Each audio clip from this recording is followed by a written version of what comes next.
Here we have a Premier Clean Monarch 650 ducted vacuum system. The unit is approximately 11 years old and the client has brought the unit into our workshop today complaining of low suction.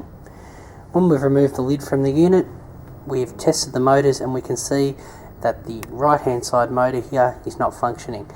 This is quite common as a machine, normally around 11 years old, 12 years old.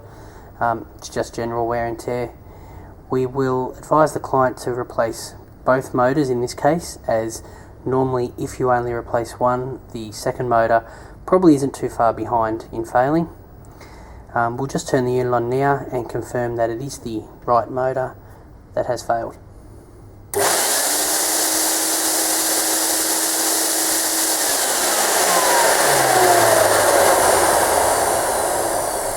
As you can see, the left motor is working fine and the right one is spinning from the suction of the left motor.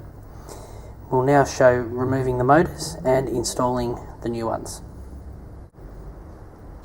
Okay, so we've undone all the electrical connections from the circuit board and we will now remove the motor. As you can see, this machine was manufactured on the 5th of 02, so the unit is 10 years old.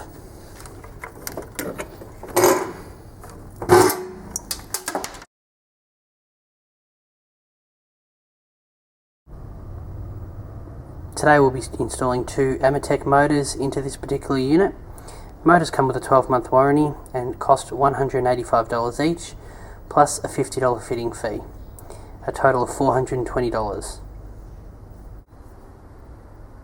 Here we have the new motors installed and all electrical connections re-terminated. We will now test the unit.